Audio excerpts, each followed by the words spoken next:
Ananda, the names of health and the praise of the Buddha, part 1 of 11 on Between Master and Disciples, given in English on August 10, 2015 in France.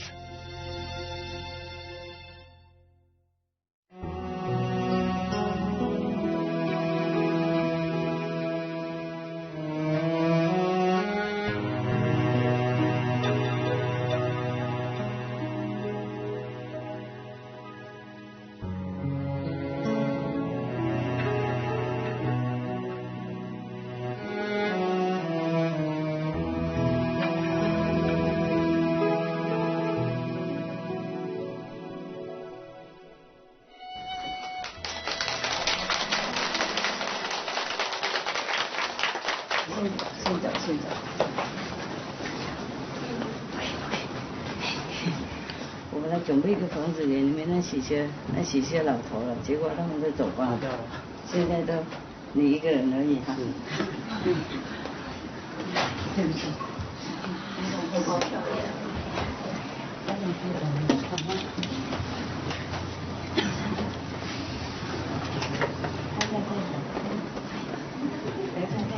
再上来。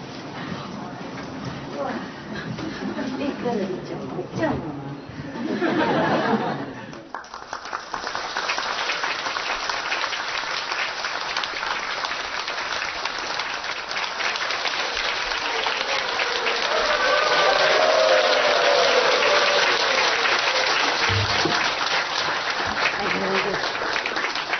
Thank you. It's ready for everybody, right? Live? Already? Good. Hello, everybody outside. There are some good news and bad news. Good news first, bad news first. Es tut mir leid. Gestern habe ich vergessen, dich zu kommen. Ich habe vergessen, jemanden zu fragen, jemand für dich zu übersetzen. Ja, ja, aber es soll sein. Aber gestern war so viel, weißt du, so viele Sachen jeden Tag. Gestern habe ich wirklich vergessen. Und dann bin ich nach Hause gegangen, meine ich, zurückgedreht und dann habe ich gedacht, oh Mensch, habe ich vergessen, diese alte Gentleman. Es tut mir so leid. Okay. Alright. Ja, hast du viele Kinder? Kinder hast du? Ja. Wie viel? 3. 3? Ah, weißt du, wie sie dich vergessen macht, ne?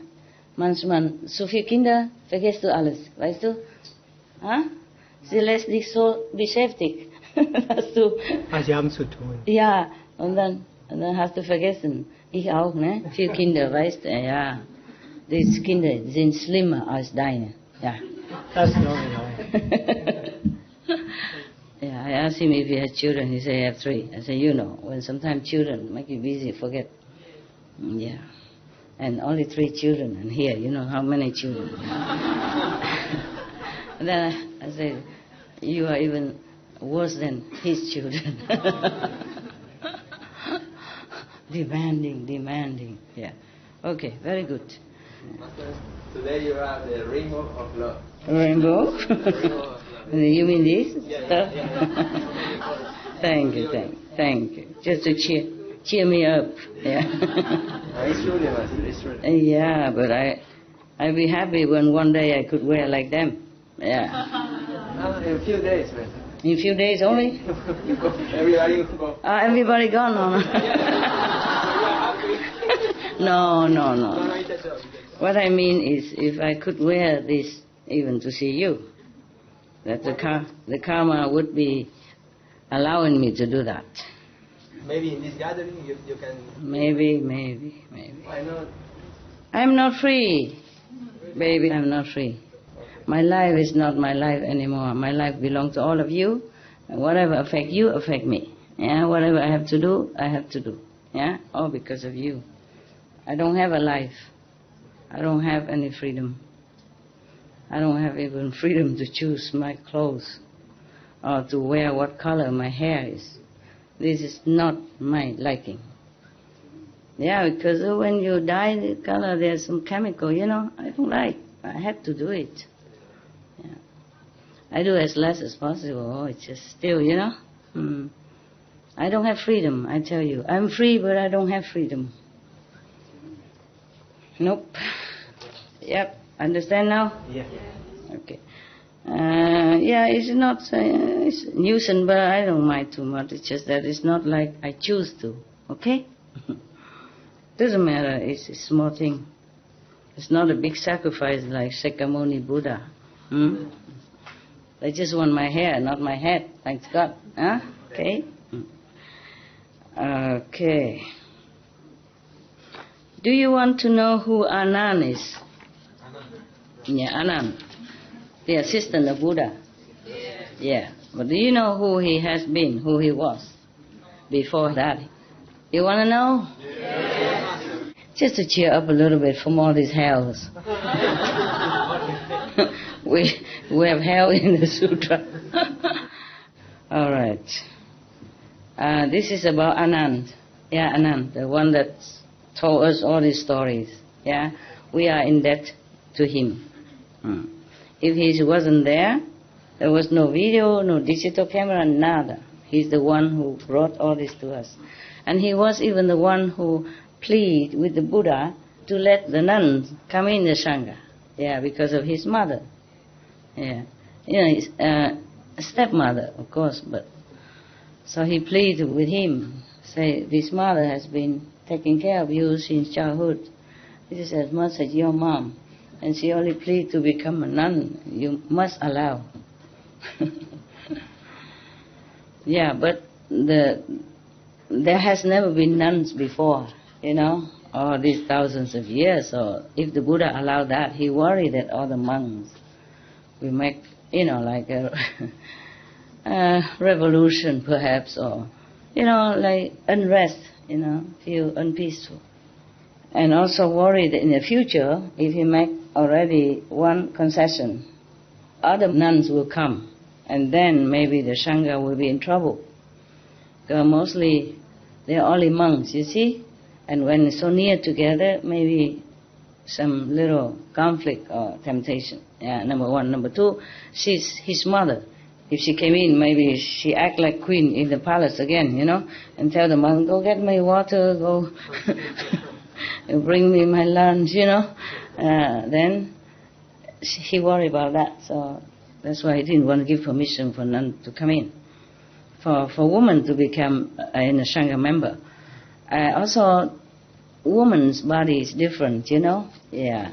Too much ascetic, he worry the woman cannot bear. Yeah. Eating only once a day, sleep in the floor, and woman body is different. Yeah. For also all the future woman who comes in, not just his mother. And the mother was a queen, in the palace. She sleep on rose bed, She bathed in perfume, yeah. And she put makeup and jewelry, very majestic person. If she became a nun, she has only 2-3 pair of clothes to cover her body. And a blanket, maybe, if have, yeah. So he doesn't think she can bear it. Therefore, he make a lot of condition, Yeah, that she has to be just like the monk, treated equally, yeah. Furthermore, she has to bow to all the elder monk existed already in the Sangha. In that case, because he worried that being a queen, so used to it being with servants and ordering around, even though maybe she was a very sweet queen, but still she's not used to it, sitting around on the floor and everybody else, elder monk tell her what to do. So he worried like that. So he say, if you want to become a nun, then you have to be subordinate to the monks. Then she accept everything. Whatever he said, she okay. So he has to let her. And later on, that's why there's a tradition, like even though nuns and monks are equal, but nun always have to bow to monk. That's what I don't like. My knees feel pain if I do it. I don't mind. I did bow before, What I mean is, at the Buddha time, it's different, because she came in later, and other monks already been with him long time. So, of course, they are senior, then it's maybe okay. Number one. Number two, The Buddha want to chop the ego of the queen, and that's okay, yeah? But man and woman are equal to me. Some woman has more spiritual attainment than any other monk. You see what I mean? A layman or nun, same.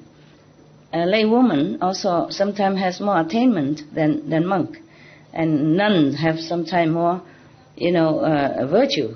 So I don't think that tradition should continue, that's all, That's all, doesn't matter. Before, I was still wearing a nun's robe, I stay sometimes in a temple. And afterward, I already came out and lecture because request. And I passed by and visit the temple again, and the abbot tell me, why don't you prostrate to me? So I prostrated to him, no problem, and I prostrate also to the new monk. He said, you prostrate only to me, master, why you prostrate to him? I said, I prostrate to the Buddha in him. The same as Buddha in you. What's the big deal with this body? You kneel down or you stand up. It's just a body, right? Just now I invited one of the Chinese to my hut. I give her a chair and she don't dare to sit. She was kind of nervous and kind of trembling a little bit. She said, no, I cannot dare sit like this. I just kneel. I said, no, don't kneel. It will hurt your knees. Because there's no cushion or nothing on my floor.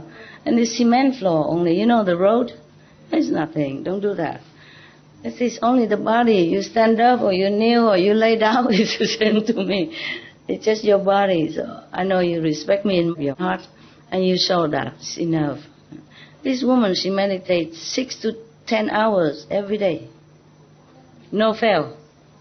If busy, 6 hours. Not busy, 8 to 10 hours. Many Kuan hours. No wonder she's so humble, She knows things. Yeah, the more people practice, the more humble they become. Except your master, she kind of not very humble. She wear clothes and stuff. Yeah. Anyway. And she said, she saw me sleeping under the bed, because the bed mattress is under the bed. Because originally you make the bed high, so I can even go under there. Not just dogs. It's originally planned for dogs. Dogs stay underneath, I stay on top. So we save the electricity for heater in winter and all that, But right now the big dog is there, and he likes to be alone. He's too big anyway, and then he likes his aircon. So I give him next door.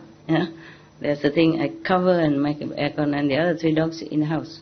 You probably saw them when you take refuge when it's raining. And they're sick now, old and sick and don't look very pretty.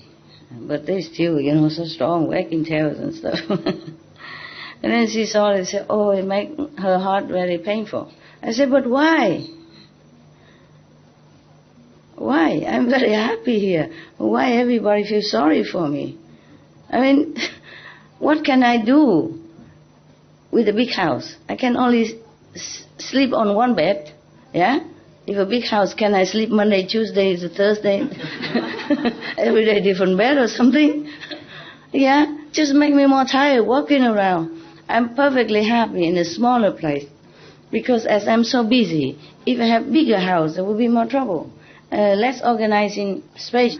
They are small, but I have everything there. I don't waste too much time, to find my things. What else I need?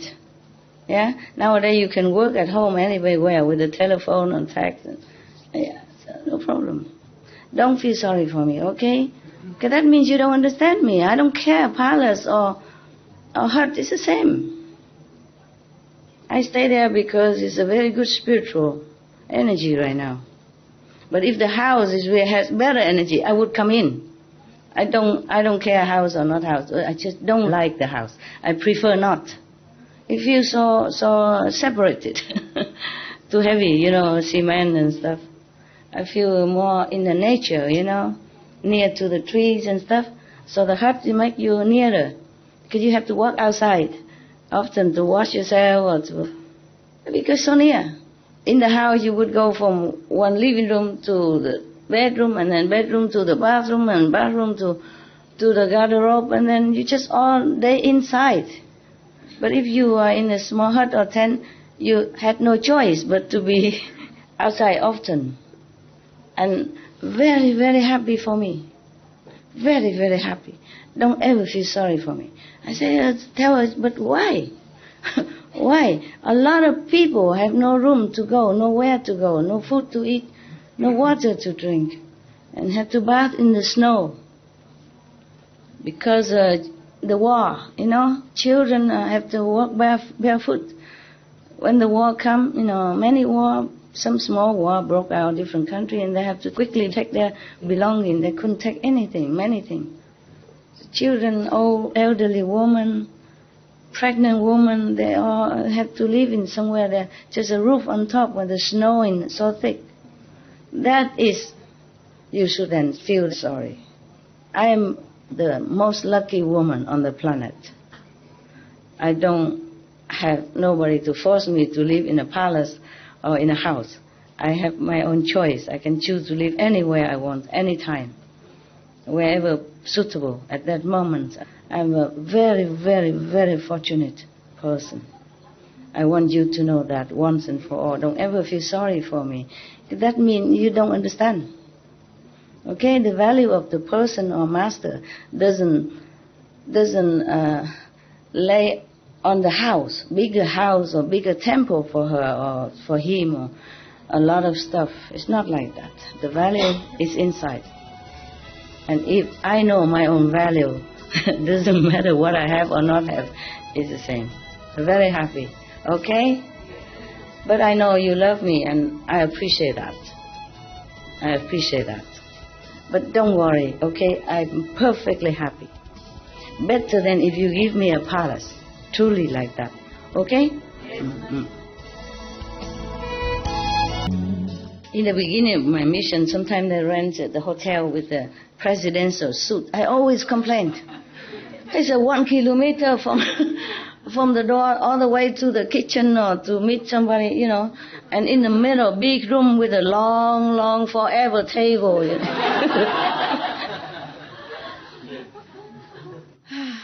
Presidential suite.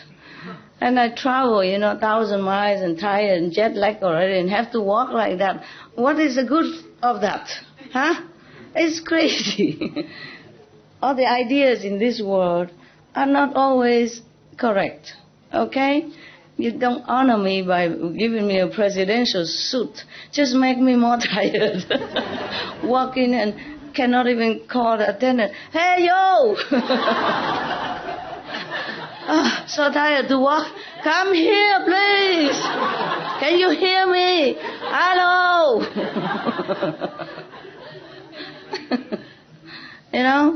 So next time, if you give me presidential suit, please provide this walkie-talkie.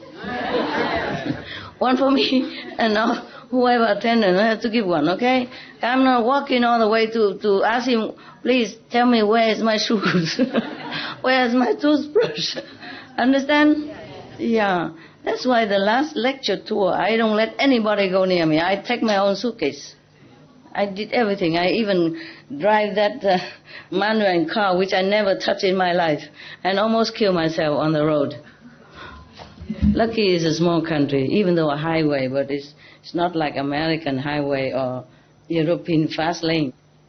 And before, when I come to Taiwan, whenever I come back home, I just say to someone, okay, come and get me by car. And then everybody knows, and then the whole airport was screaming, filled with Taiwanese disciples, hurrah, hurrah. And even days to carry, And then all the airport personnel have to make a room for us, and oh my God. So later, when I come home, I go quietly alone. I don't even dare ask a car to come. Not a contact person, not a non-contact person. Oh, not black, not white, nada. I can't trust anybody. I went all myself. By taxi, quiet. I told you already. So when the last gathering over there, I came in with taxi, and they stopped me, Cannot come here. ID card, please. Taxi cannot go in, just have to park far away and walk in. I said, can I come in, please? I don't have ID card. And then I suddenly hear the voice and I look, oh, Master! sorry. Master is here, everybody come! Yes. Yeah, I was very famous in the airport. So even whenever I come in and out, the immigration officer always asks me, nobody came to greet you? Nobody come to send you off? I say, no, today no. She asked in a different way that I did not understand. I said, whoa. She said, 别人送你吗? Yeah. Normally they would say, 没有人送你啊? She said, 别人送你. I did not understand much Chinese, you know. So I said, well, what did you say? I couldn't understand. Even though, and then the second time she said, I understood, but I couldn't understand why the officer would ask me about. And then I realized I'm too famous in the airport. So how come nobody saw you off today? And then nobody came to get you? No. So then finally I say, no, not today. Yeah. Okay. I know you love me, but my happiness don't lay in big house or big room, okay? Or a lot of servants or a lot of attendants. It's not like that. No. I prefer to be alone so I can have more quietness and time to think and to organize many things and to take care of many things, okay? Where is Anand gone? I just saw him there. I told you, right? He was there, now he just disappeared. Oh, God. Anand! Come. Great Bhikshu, come. So many nuns nowadays, the Buddhist nuns, also worship Anand, as their patron saint. Yeah, because of him. Otherwise the Buddha refused outright. Don't let any woman in the Sangha. Nowadays, got him. I put like that so he won't run away again. Nowadays, even many temples in India, they don't let women inside the gate. If you come, you don't know it's a man temple, you come maybe, by the way, ask for some water. It happened to me. I was walking and I have nowhere else to go, so I knock and want some water, but no coming. The monk say that. Big monk come out with matted hair, and burn. No coming, no. I said, just want some water. No. Very strict, yes. We women are so scary. And that time I wear only a white punjab, and no makeup, nothing. If he see me now, he would say, get the dogs. Shoo her out quick. Worse. Yeah, it happened, if the man, woman too near, it could happen. Yeah, just by chance or by sheer this energy mixing or chemical reaction. Okay, this about Anand. Oh no. Yeah, it's about Anand, but then also first I have heard we should really thank the past masters, monks and nuns and scholars who had take time to record the Buddha's teaching after the master Nirvana, and also for the past and present persons, lay or monks or nuns who have really dedicated themselves, sacrificed their time and precious health or under any difficult situation to translate this so that I can read it to you. And we have to thank them. And may they be blessed forever by all the Buddhas, past, present and future. May their merit be immense. May they be liberated forever. Thank you.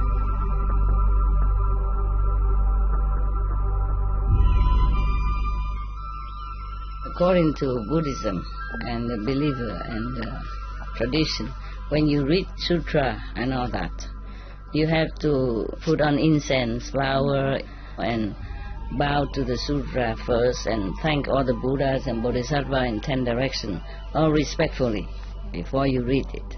Okay? And then you cover the sutra also with silk or beautiful cloth, and I just make it more popular. Yeah, more easy, simple. And I apologize to all the Buddha. I say if I done something wrong, according to the tradition, my heart is full of respect. It's just that I cannot always do that. So please, all the sin, whatever I've done wrong, is all on me. At least other people, they hear the names of the Buddha, according to the sutta, they will get benefit. Yes.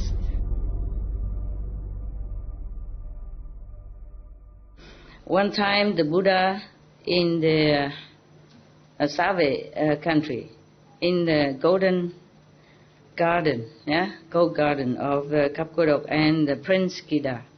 At that time, I was the most intelligent person. Oh, Anand, very humble indeed. He himself said that. At this period of time, I was the most intelligent person and have the most accurate memories. Yeah. Therefore, many bhikkhu was thinking to themselves, we don't know what did Anand do in the former lives that acquired so much merit, and then now he can even become the chief of the Sutra recollection group. Yeah. And then whatever the Buddha said or whatever he has heard, he remember everything, not even forgotten one sentence. So they thinking together thus, and they came up to the Buddha and say, pray to the World Honor One. Anand Bhikkhu, in the former life, what has he done to earn so much merit that nowadays he could remember everything like this? Please tell us. So the Buddha say, excellent. I will tell you. This is long time ago. Long time ago. There was a bhikkhu who has adopted Sami. You know Sami in Sanskrit also?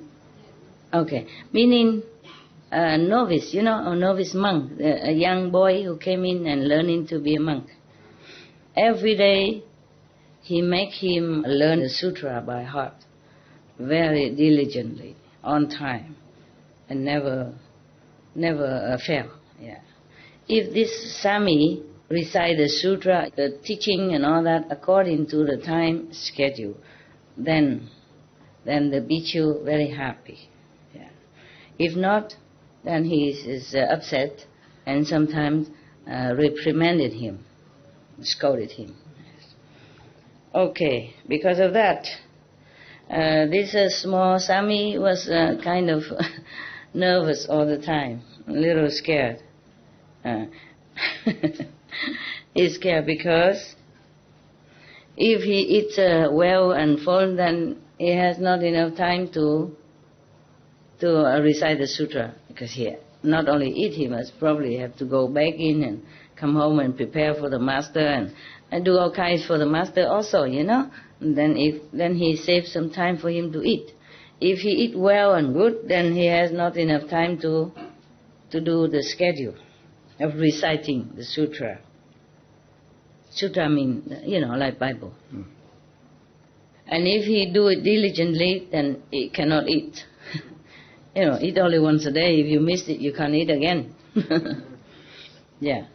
So whenever he went out for alms, begging for food, if they have give him enough food, a lot, then he can come home earlier. Then he can do his schedule on time. Yeah. If not, then he cannot. Or maybe less, yeah? Sometimes he go out doesn't mean people give him food immediately. Sometimes have to go very far. Sometimes give not enough, and then the time he has to go back. Yeah, because they don't eat after lunch, afternoon. After the noontime, they don't eat anymore, the monks and nuns. Unless when they're sick or something, and they have special food together with the medicine, is allowed. Yeah. until they get well, then have to go back to schedule. One day he went out, and that day not many people give him food. So he keep walking from one house to another until almost noon already, and still don't have enough food for both of them. And then he has to go home, but still late for reciting the sutra. Next day he was going out begging again, and then he was very, very sad. And he's walking and crying at the same time. And then one of the rich person in that region come and ask him, "Why are you crying, monk?" And then he said, "Sir, my master is too strict to me. Every day he make a schedule for me to recite all the Buddha Sutra.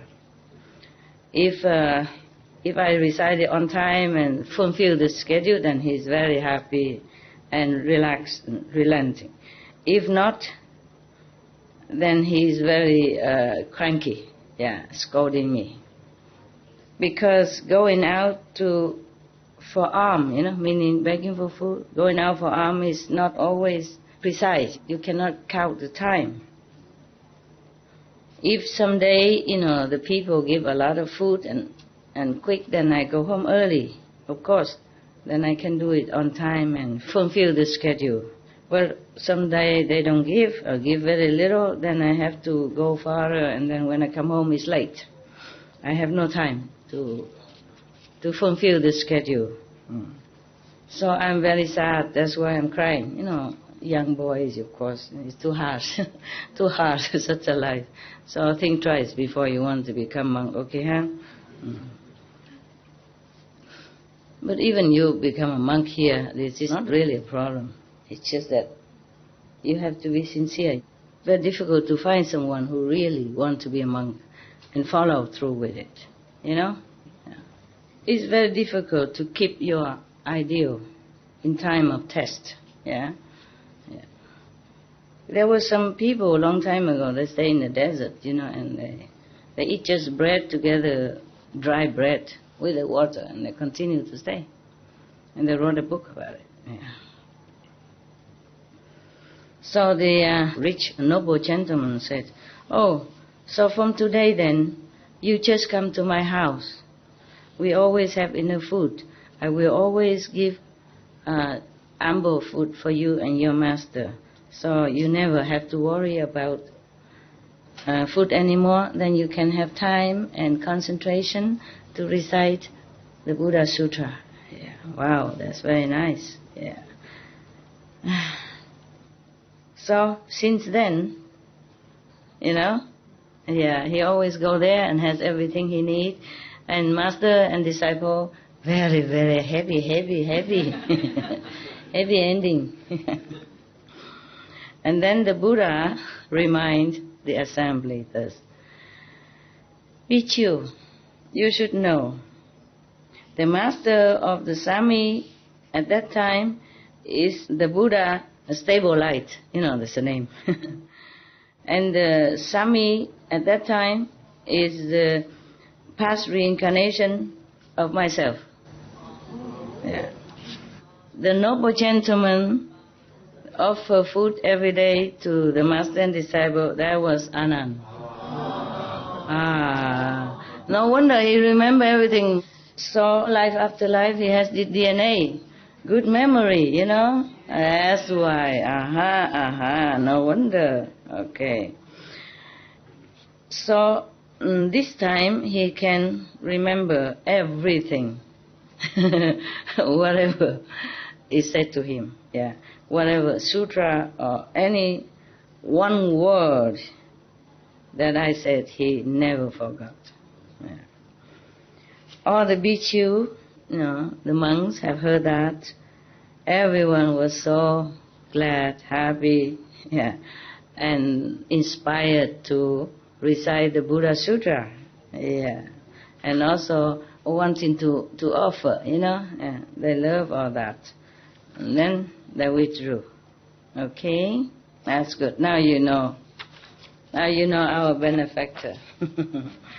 why he is so good like that. Okay, huh? That's a good story for a change.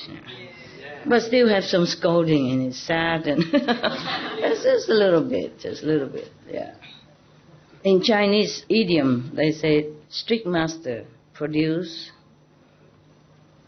best disciple, excellent disciple. So maybe because the master was so strict, so Anand, life after life, have such a good memory. Yeah, and good point.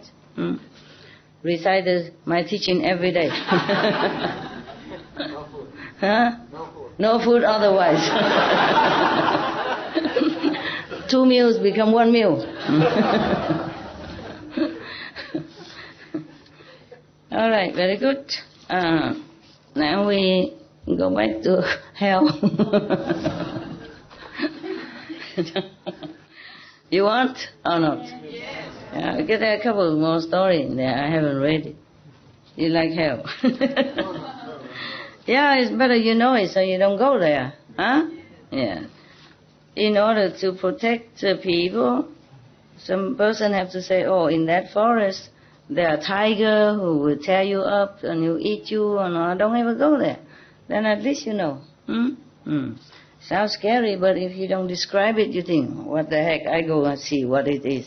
You know what I mean? Yeah. If they say, just don't go there, then you don't really understand it. But if you describe it detailed, then you know and you won't go. Maybe you still want to go, then it's your problem. Where were we before? Karmic retribution. Have I read that? Yes. All of that? Yes. Okay. Yeah, okay. So the 4 heavenly kings vow to protect all beings, right? Yes. Are you sure? Yes. Oh, okay. So everything. Yeah. And then now we come to the names of hells.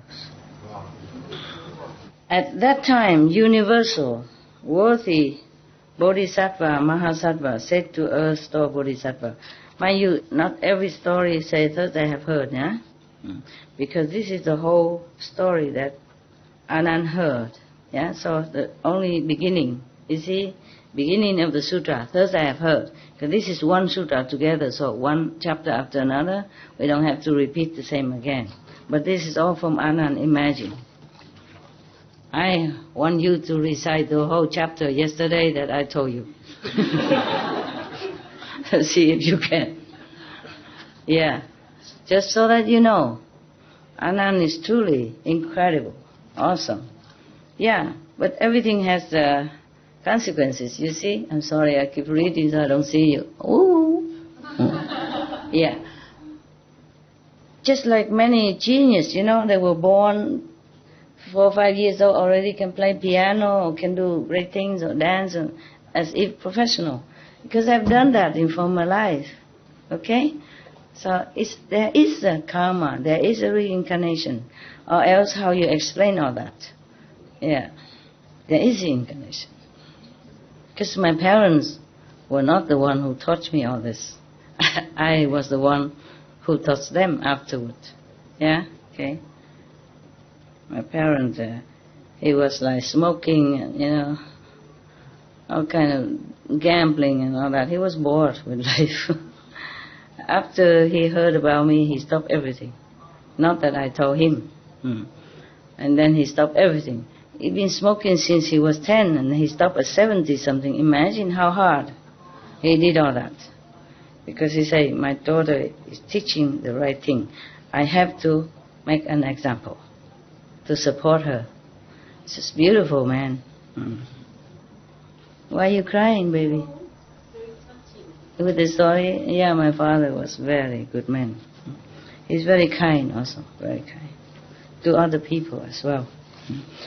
And he's kind of philosopher, He stopped everything, he's just vegetarian, vegan, and nothing. How difficult it is to stop at that age, after the whole lifetime, smoking non-stop. Chain smokers, wow, he's incredible. Such a strong will. All right, At that time, universal worthy Bodhisattva Mahasattva said to Earth-store Bodhisattva, Humane one, kind one, humane one, for the sake of gods and dragons, those in the fourfold assembly, and all other beings of the present and future, please tell us the names of the hells where beings in the Saha world on the continent of Jambudvipa must suffer retributions for offenses they commit. Please also describe what happens during retributions undergone for evil, so that beings in the future, Dharma and in age, will know what those retributions are. Earth-store Bodhisattva said, Humane one, based on the awesome spiritual power of the Buddha and relying on your strength, great Bodhisattva, I will give a general list of the names of hells and describe some of what happens during retributions undergone for offenses and evil deeds. Before I forgot, this is printed and led on internet by it's probably International Buddhist Association somewhere. Didn't say anything here. I made offering to the Buddhist Association in Los Angeles, where they train monks, and printed this book and some more books that I read to you, and some more sutra like that. So probably this is the same one. I translated from those. We have to be also grateful to them. Yeah? We thank them. It's a Buddhist Association, International Buddhist Association. They're doing a good job. Mm-hmm. But some of the sutra are printed by means of offering from the lay people, because they heard that printing sutra and give away for the temple, and then so for people to come and take it or making some offering for it. And a lot of merit. Many people print it. And this is one from internet. Bravo. Good job. We are grateful to them. Công tử vô lượng, công đức vô lượng mean infinite merit to them. If somebody can help me to find out whether it's the same association or not. If it's a different one, then tell me, so I can make another offering to them, so they can continue doing their job.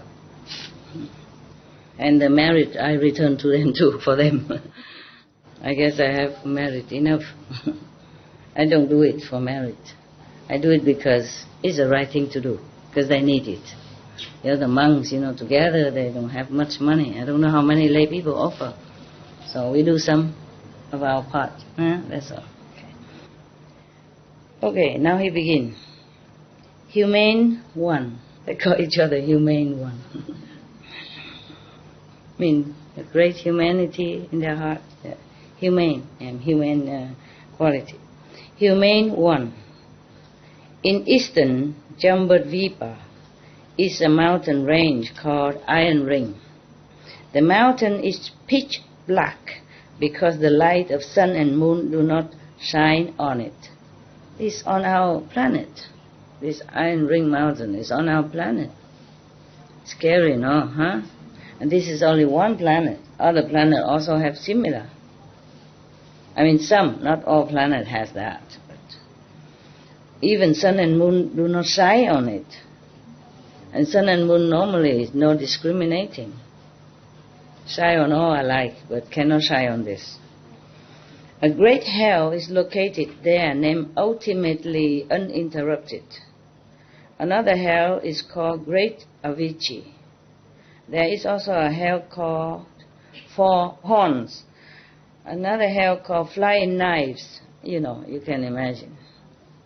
What for? Flying knives. Knives, flying. Yeah. A hell called Fiery Arrows. You can imagine what for.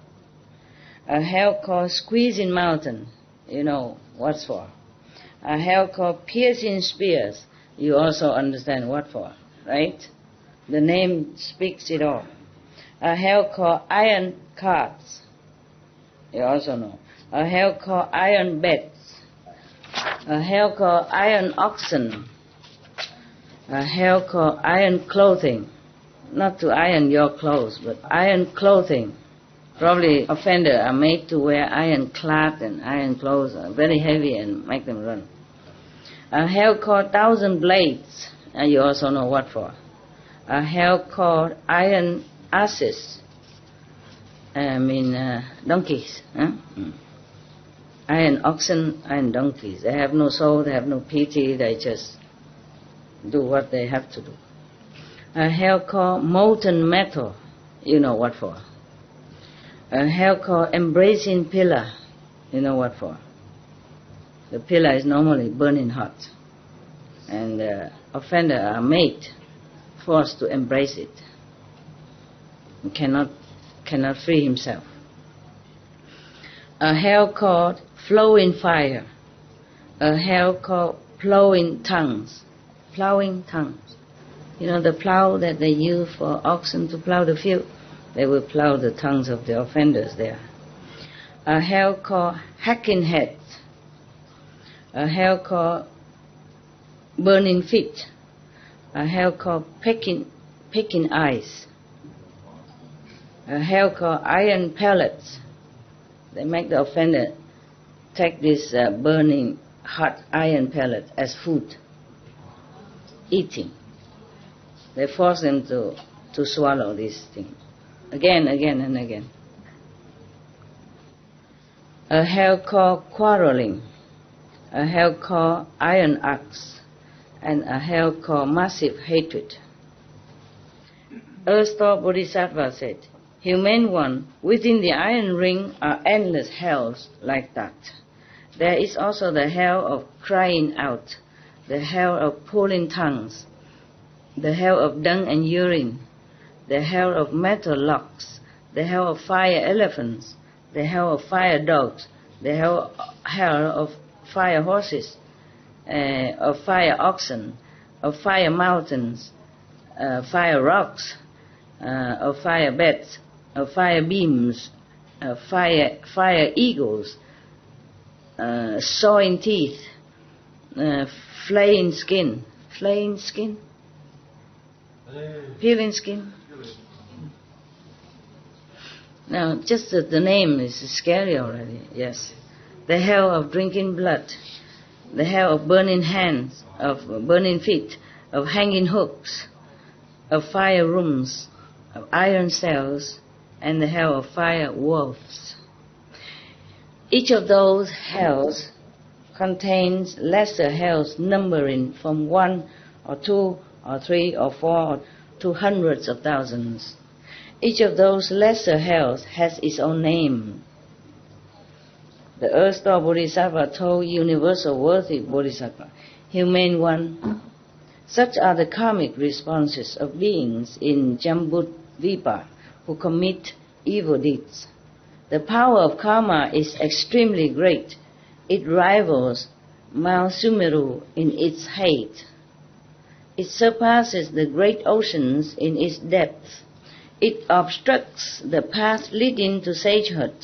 For that reason, beings should never think that minor bad deeds are unimportant or assume that they do not count as offenses.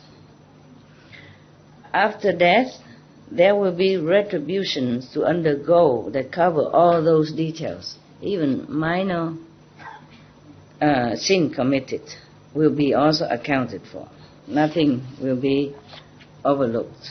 Nothing escaped. The judgment of hell. Fathers and sons have the closest relationship, but their roads diverge, and each must go his own way. Even if they met, neither could consent to undergo suffering in the other's place. Cannot exchange karma. Yeah. Now, based on the awesome spiritual power of the Buddha, I will describe some of the retributions for offenses that take place in the hells. Please, humane one, listen for a moment to what I am going to say. Universal Worthy replied, I have long known of the retributions that happen in the three evil paths, I hope in asking the humane one to describe them is that, my hope, is that when beings in the future, Dharma ending age, like right now, after the Buddha died for a long time, who are doing evil deeds, hear the humane one's descriptions, they will be moved to take refuge with the Buddha. I also hope like that. That's why I read all these awful things to you. Otherwise, it's also not pleasant. I hope all that. I hope all the people who heard this will be, frightened to become more benevolent and good for the whole world, for the society, and teach their children and grandchildren to be morally correct and don't do evil deeds. Yeah? Because if nobody tell them, they don't know.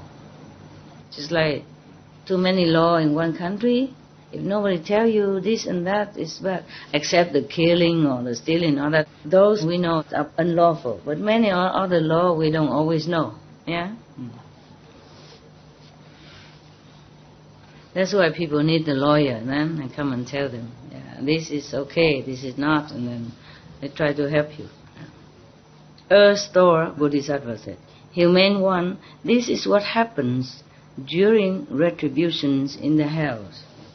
Offenders may go to a hell in which their tongues are stretched out and plowed through by cattle, or to a hell in which their hearts are poured out and eaten by yakshas, some of the devil race, demon race in hell, yakshas, or to a hell in which their bodies are fried in cauldrons of boiling oil, or to a hell in which they are forced to embrace red-hot copper pillars. I thought so.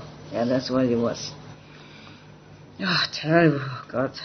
Or to a hell in which they are burned by fire that constantly pursues them, or to a hell in which cold and ice are all pervasive, or to a hell in which excrement and urine are endless, or to a hell in which flying mazes are unavoidable, or to a hell in which fiery spears stab them repeatedly, or to a hell in which they are constantly beaten on the chest and backs, or to a hell in which their hands and feet are burned, or to a hell in which they are bound by iron snakes that coil around them, or to a hell in which they are pursued by racing iron dogs, or to a hell in which their bodies are stretched by iron mules, iron donkeys.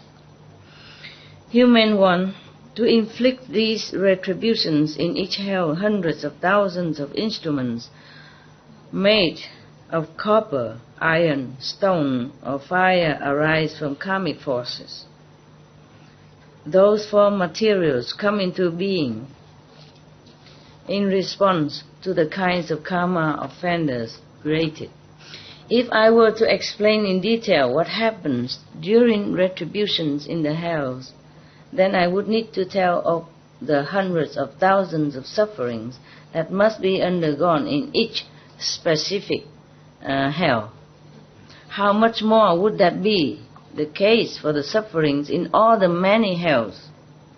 Now, having based myself upon the awesome spiritual power of the Buddha, I have given a general answer to the humane one's question. For if I were to speak in detail, it would take eons, many, trillion, billion, gazillion of years. Many eons, Okay, end of the chapter of names. Thank you, Bodhisattva. You should thank him, huh? You want some more? Or the praise of the Buddha. Okay, this is good. Good stuff. No, this is the Buddha's praise for the erstwhile Bodhisattva. At that time, the world-honored one emitted a great bright light from his entire body. Can all of you hear me? Yes. Far from the microphone. My back kind of tired. Oh, woman. What to do? Drink some water. Huh? Yeah, that's a good idea. Good idea. Sorry.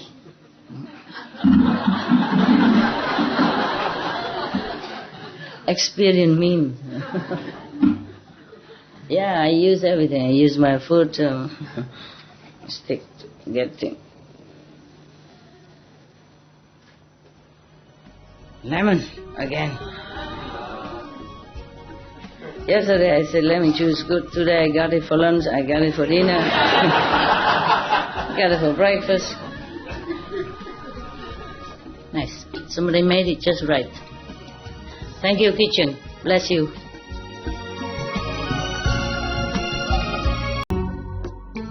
If you have a lot of lemon in your garden, you can pickle it, the whole lemon. I don't know how they do it. Sometimes maybe they just pinch on the lemons and then they put salt in it and then a little water and then they put it in the sun for a long, long time. Tastes delicious. You make it like a drink, just like lemonade. But the taste is so fragrant, you know. I don't know how they make it. Just look on the internet, maybe. The Vietnamese people know how to make it. I like that very much when I was young, you know. Yeah. Very refreshing. It's like lemon, but it's more fragrant, more tasty, and it's more thirst-quenching. At that time, the world-honored one emitted a great, bright light from his entire body, total illuminating Buddha's lands, as many as grains of sand in billions of Ganges River. What is this? Huh? What? No, I'm expert in this field. I'm checking out to make my throat feel better. You're wrong. I don't know what it is, but it's not lemon water. Okay, I can have change, you know. Sometimes they put like 7 things on it, so Monday, Tuesday, Wednesday.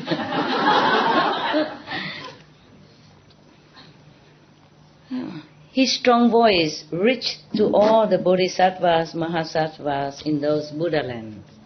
That was from heaven, you know, easier to do this kind of thing. As well as to the gods, dragons, ghosts and spirits, humans, non-humans and others, saying, "Listen today as I praise Ersto Bodhisattva, Mahasattva, who displays an inconceivable, awesome spiritual strength and compassionate power throughout the 10 directions, as he rescues and protects beings when things happen to them, as they suffer for offenses they have committed. After I pass into tranquility, all of you bodhisattvas, mahasattvas, and all of you gods, dragons, ghosts, spirits, and others should use the vast numbers of expedient devices to protect this sutra and to cause all beings to testify to the bliss of nirvana." This one. Buddha wants all of the powerful, Deva, God, Bodhisattva, protect this sutra. So it must be very important. Yeah, because if everybody knows the cause and consequences and the terrible suffering they have to undergo in hell, then maybe they think twice before they do something bad. Maybe world will have more peace. After that was said, a bodhisattva named Universally Expansive arose in the assembly, placed his palms together respectfully and said to the Buddha, "We are now about to witness the world-honored one praise Earth Bodhisattva's inconceivably great, awesome spiritual virtue. We hope the world-honored one will also aid beings in the future Dharma ending age by telling us about how Earth Bodhisattva benefits people and gods and about the working out of cause and effect. That will help the gods, dragons, and the rest of the eightfold division, along with beings of the future, to receive the Buddha's teaching respectfully.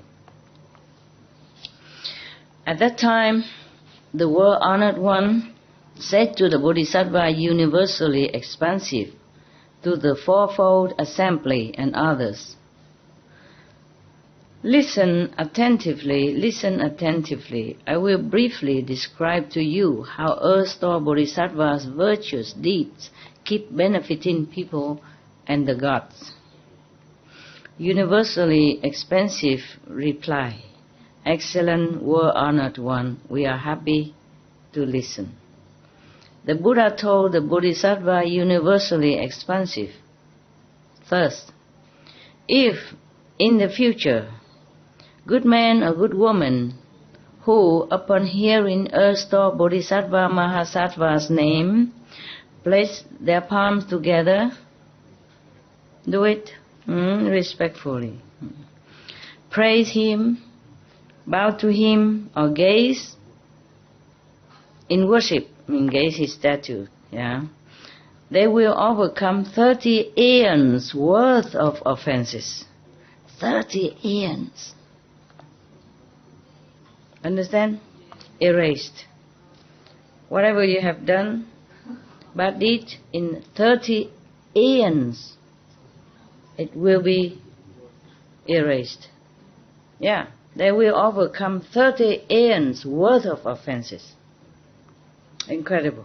Thank you to you, Bodhisattva, Earth-Store, Kristikapa, right? Universally expansive. If good man or good woman gaze upon and bow but once to painted or drawn images of the Bodhisattva, or ones made of clay or stone or lacquer or gold or silver or bronze, they will be reborn 100 times in the heaven of the 33 and will eternally avoid falling into the evil realms. If their blessings in the heavens come to an end and they are born in the human realm, they will become national leaders who suffer no loss of benefits. Even just to bow to his statue or recite his name in respect. This is a great being, huh? Incredible. Thank you to you. Thank you. There may be women who dislike having female bodies. Why? There's such a woman? You dislike female body? No. It's good. It's just troublesome sometimes, but it's better than shaving every day. Painful, Cologne, skin, rash, all kind of. But there are some women who also shave every day,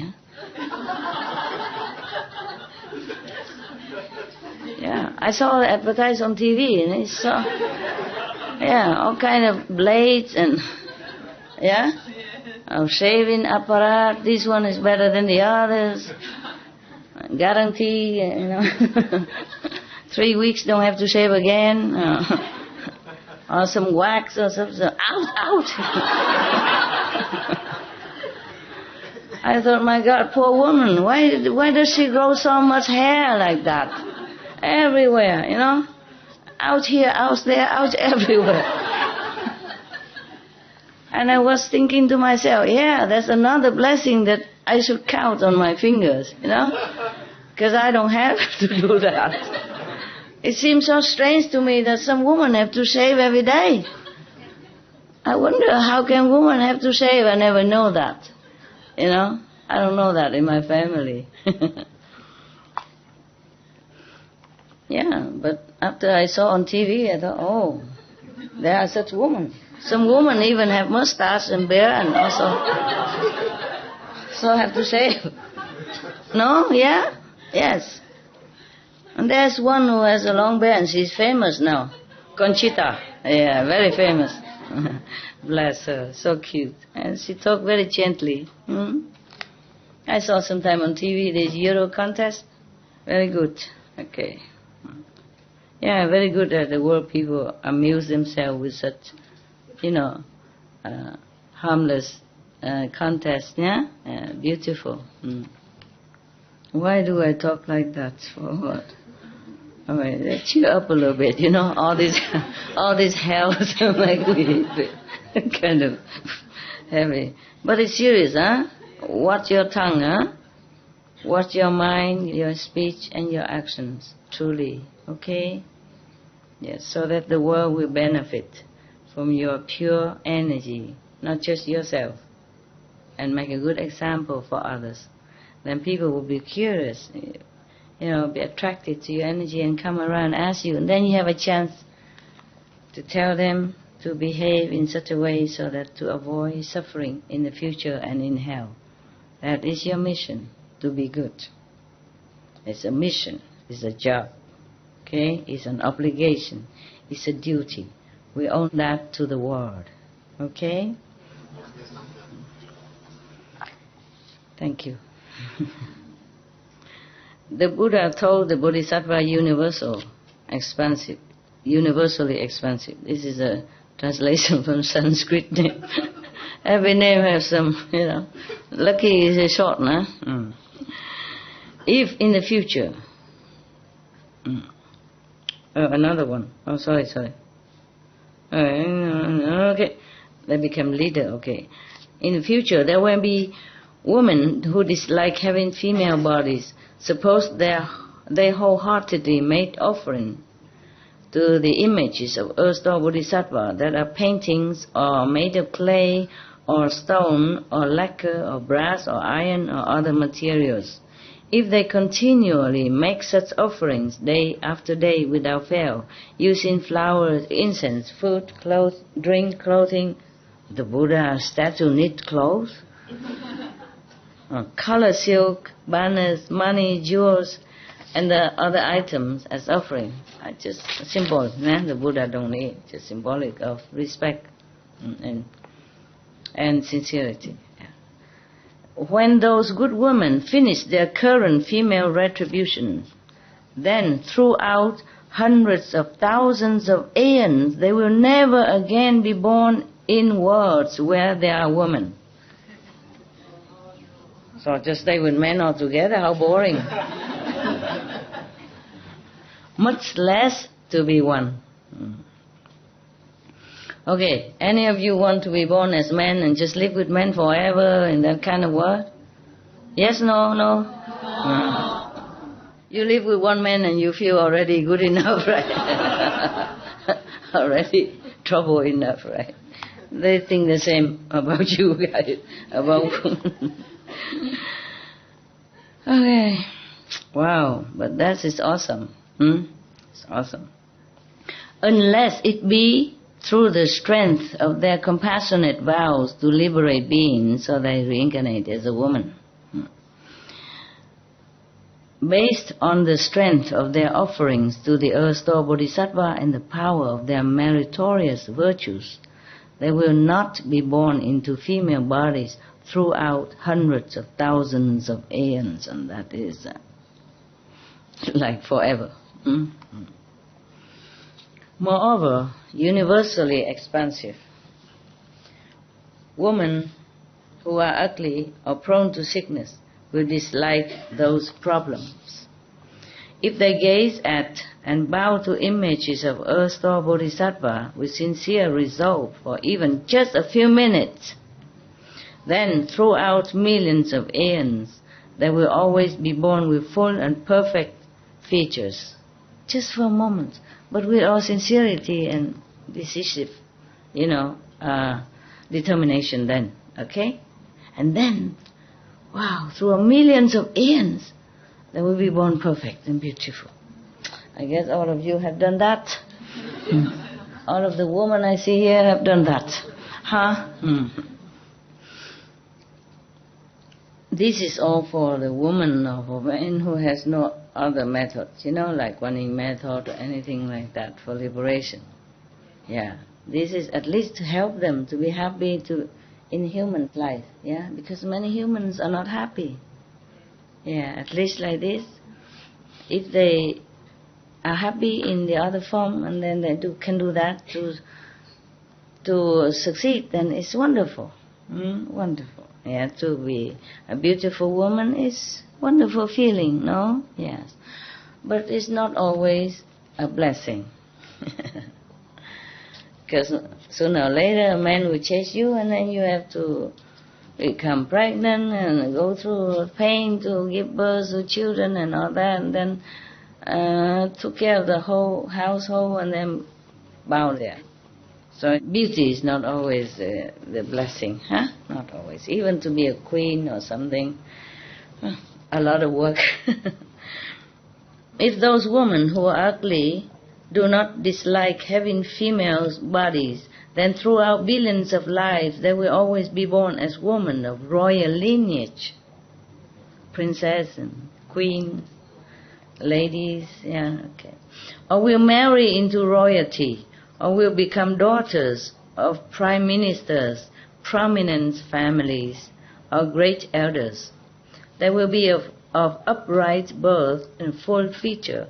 They will receive such blessings from having sincerely beheld and worshipped Earth-store Bodhisattva. Moreover, universally expansive, there may be good men or good women who are able to play music, sing or chant praises, and make offerings of incense and flowers before images of the Bodhisattva, or who are able to exhort one or more others to do likewise. Now and in the future, such people will be surrounded day and night by hundreds of thousands of ghosts and spirits who will even prevent bad news from reaching their ears, much less allow them to be personally involved in any accidents. Incredible power. My God. Moreover, universally expansive, in the future, evil spirit or evil ghosts may see good man or good woman taking refuge with, respectfully making offering to, praising, beholding and bowing to images of Earth-store Bodhisattva. Those beings may make the mistake of ridiculing such acts of worship, saying that they are of no merit. They may sneer at those good people, condemn them behind their backs, or get a group or even one other person to have even as little as one thought of condemnation. Such beings will fall into the Avicii hell, and the extreme misery they will undergo as retribution for their slander will not be finished, even after the 1,000 Buddhas of the worthy aeon have passed into tranquility. That's a long, long time. Because it takes a long time for one Buddha to appear.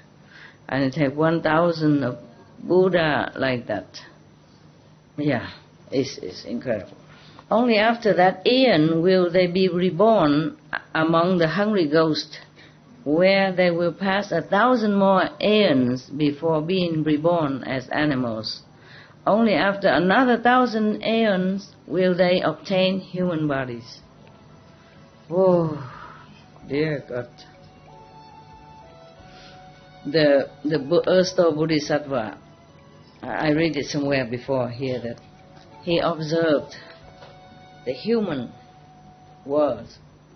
Any of our thought, deed and action is all sinful, mostly sinful. None are very pure. Most of people are like that, he said. Yeah, they will obtain human bodies, but they will be poor and lowly with incomplete faculties, and their evil karma will cause them to suffer mental afflictions.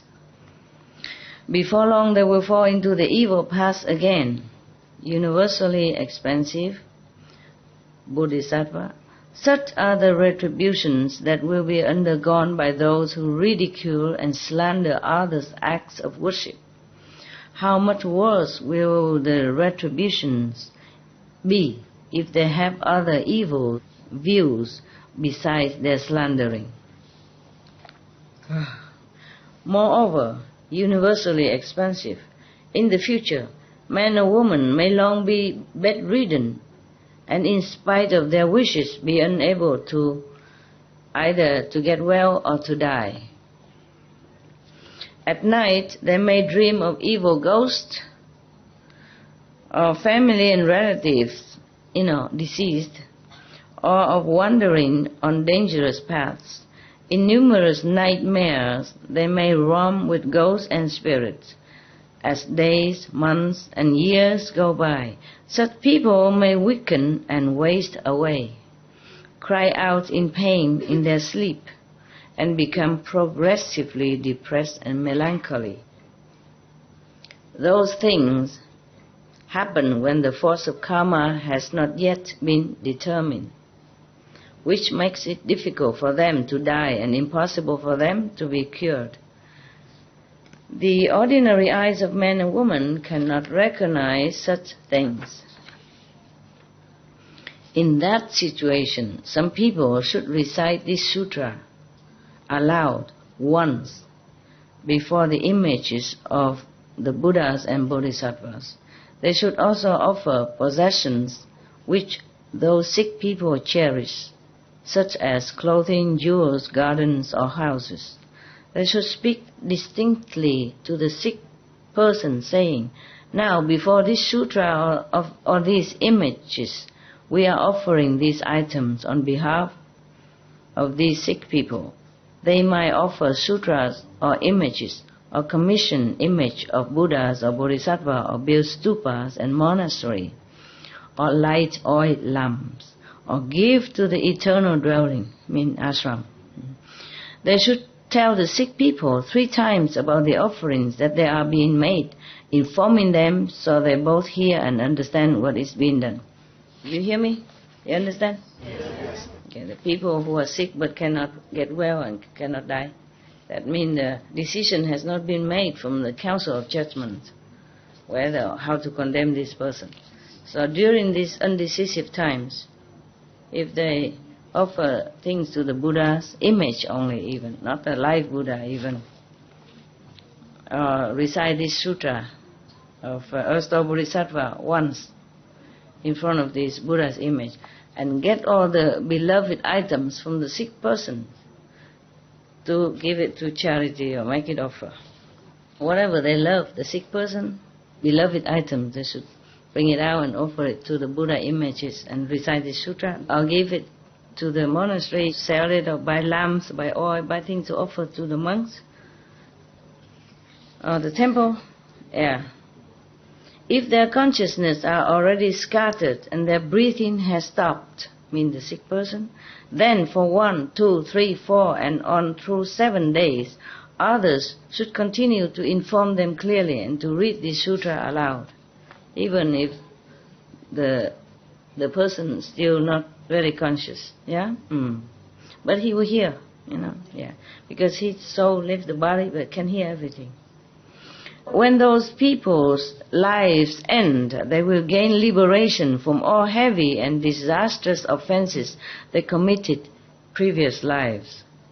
Even offenses warranting 5-fold uninterrupted retribution, meaning even for the worst hell, all these offenses will be cleansed if they recite this sutra in front of Buddha image for the dying person. They will be born in places where they will always know past lives. How much greater will the karmic reward be if good men or good women can write out this sutra themselves or commission others to do so. If they can carve or paint images themselves or commission others to do so, the benefits they receive will be great indeed. Therefore, universally expansive, if you see people reading and reciting this sutra, or even having a single thought of praise for it, or if you meet someone who reveres, you should employ hundreds of thousands of expedient means to exhort such people to be diligent and not retreat, in spiritual belief. In both the present and the future, they will be able to obtain billions of inconceivable meritorious virtues Wow. Moreover, universally expensive. Beings in the future may, while dreaming or drowsy, see ghosts, spirits, and other forms that are either sad, weeping, or worried, fearful, or terrified. Those are all fathers, mothers, sons, daughters, brothers, sisters, husband, wife, and relatives from this person, from 1, 10, 100, or 1,000 lives past, who have not yet been able to leave the bad destinies. They have no place from which to hope for the power of blessings to rescue them, and so they try to communicate with their closest descendants, hoping that those relatives will use some expedient devices to help them get out of the evil path. It said that if you see sometime in your dream, some ghosts or some sad images of people, that means it's your far relatives in the past relatives. You might not even know. They try to communicate this way, hoping that you understand and you pray for them, or light incense for Buddha, or do something to pray for them, so that they can liberate themselves from the bad destinies. Universally expensive, using your spiritual powers, exhort those descendants to recite this sutra with sincere resolve before the images of Buddhas or Bodhisattvas, or to request others to recite it, either 3 or 7 times. When the sutra has been read aloud the proper number of times, relatives in the evil path will obtain liberation and never again be seen by those who are dreaming or drowsy. The sad image will not appear anymore. Moreover, universally expensive, people of low station and those who are slaves or who are bonded or who are deprived of their freedom in other ways may be aware of their past deeds and wish to repent of them and to reform. If while beholding and bowing to Earth-Store Bodhisattva's image with sincere resolve, for 7 days they are able to recite his name a full 10,000 times, then when their current retribution ends, those people will always be born into wealth and honor for thousands of lives. How much the more will they avoid having to endure any of the sufferings of the 3 evil paths? But have to recite with sincerity, not just say, okay, then it's better put the record player on. It has to be from the heart. Our intention is important. Moreover, in the future, in Jambudvipa, when the wives of Kshatriyas, Brahmins, elders, Upasakas, and those of other names and clans are about to give birth to son or daughters. This is the one I remember in Taiwan. Okay, that's fast. Newborn sons or daughters, the family members should recite this inconceivable sutra and recite the Bodhisattva's name a full 10,000 times during the 7 days before the birth of their children. If those infants, whether male or female, were destined to undergo a terrible retribution for things done in past lives, they will be liberated from those retributions. They will be peaceful, happy, easily raised, and will have long lives. If those children were due to receive blessings, then their peace and happiness will be increased, and as will their lifespans. Live longer life, Moreover, universally expensive, on the 1st, 8th, 14th, 15th, 18th, 23rd, 24th, 28th, 29th, and 30th days of the lunar month, the offenses of beings are tabulated and their gravity assessed. Every single movement or steering of thought on the part of beings of Jambudvipa creates karma and offenses. Everything. Everything we think we do or not do is all very unfavorable to us because it's mostly negative. That's what he meant. How much more is that the case when they blatantly indulge in killing, stealing, sexual misconduct, false speech, and hundreds of thousands of other kinds of obvious offenses. Meaning ordinary, before doing even all these great offenses, every thought, every action, every movement of human beings often negative and create bad karma already, not to talk about doing all this as well. If they are able to recite this sutra once on those 10 vegetarian days, before the images of Buddha, because this is for ordinary people who can only become vegetarian in 10 days. Convenient method. So if they recite this as well, it helps them. Before the image of Buddhas, Bodhisattva or worthy one and sages, then there will be no disasters, for within a radius of 100 yojanas, mean all around them is a protected field. They'll be safe wherever they go. The relatives of those who recite, both old and young, now and in the future, will be apart from the evil paths, meaning they never have to walk the evil paths again. Throughout hundreds of thousands of years, if they can recite this sutra once on each of these 10 vegetarian days, then there will be no accidents or illnesses in the family, and there will be food and clothing in abundance. Now you know why the monks and nuns, they recite sutra every day. A different one, huh? Not just this one. You see every temple, every festival, or if you see the Dalai Lama with his monk, they always recite one plate after another. They still use this old-fashioned printing, one page at a time. Single pages, they read and then they fold it, read and fold it, and then they put in cloth to protect it. Very thin paper. And they believe that reciting it, to let the ghosts also hear it.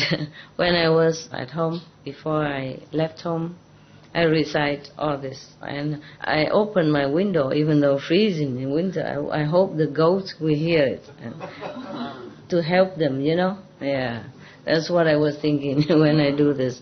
Nobody told me this. I was thinking to help these suffering ghosts and evil spirits, and maybe some neighbor with deaf ears be able to, some words will fly into their ears, one or two, and help them too. My neighbors were so good because I recited loud, an open window. And I do this wooden fish, clock, clock, clock, clock, clock. Well, they don't say nothing. Maybe fall asleep, with the rhythm. So you recite, you have to say, Namo Latana Dora Ye Namo, with the rhythm, and it is too basic and always the same. Probably they fall asleep, that's why they don't complain. They didn't complain at all. But now and then I put a gong, bong, that probably the way to go. What is that, So I heard some door open and close, and then I Namo, again, then I probably sleep again. Moreover, there will be no accident or illnesses in the family if they recite, every day for these 10 vegetarian days. And there will be a lot of food and clothing, richness, So easy to be rich and sufficient. Why don't people do it? They don't have to follow me, they just recite this sutra. It's a long one. Every day they have to recite one sutra like this for 10 days. Then they have no illness and no short of food and clothing.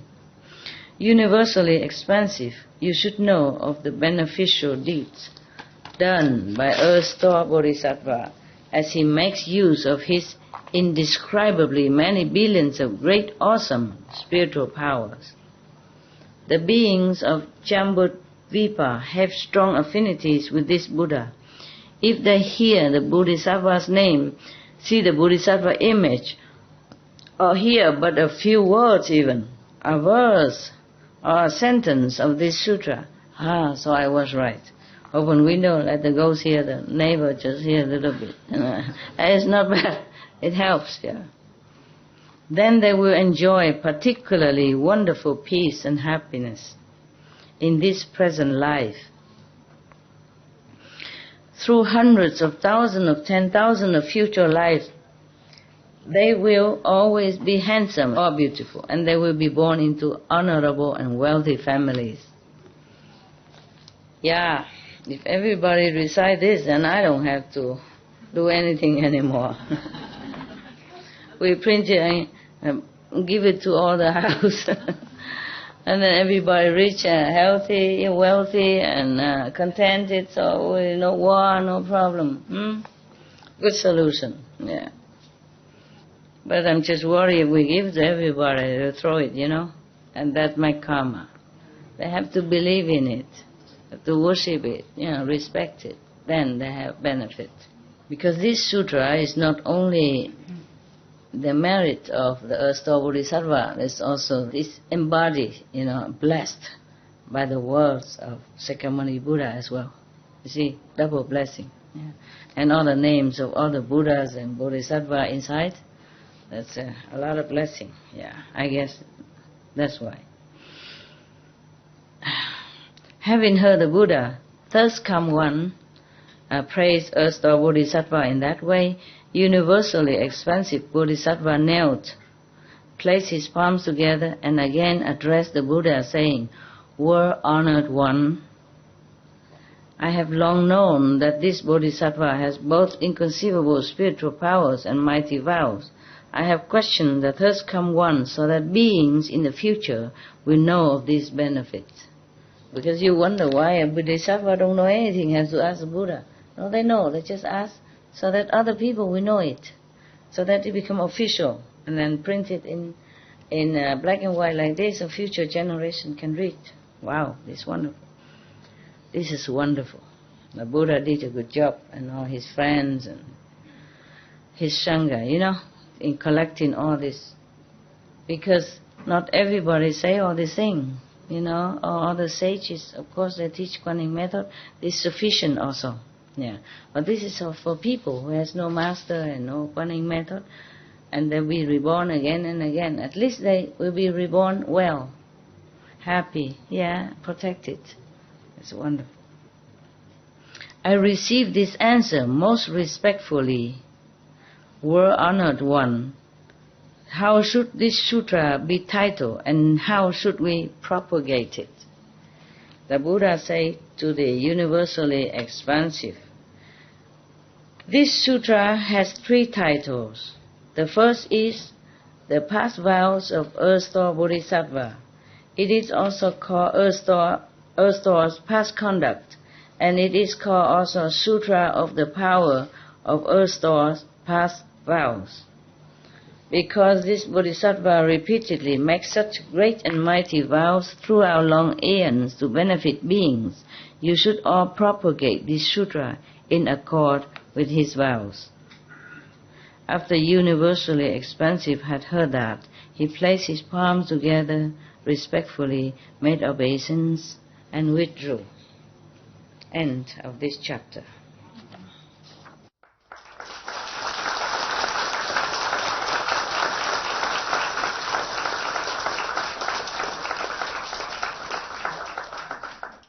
Man, we're lucky, have Kuan method, become sound hearers, and also hear all this sutra, wonderful beings in the universe who's working so hard to save us, to save all beings.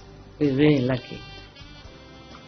I thank you, Sakyamuni, Erstwhile Bodhisattva, and all the Bodhisattva and the Buddha. Thank you so much. Thank you.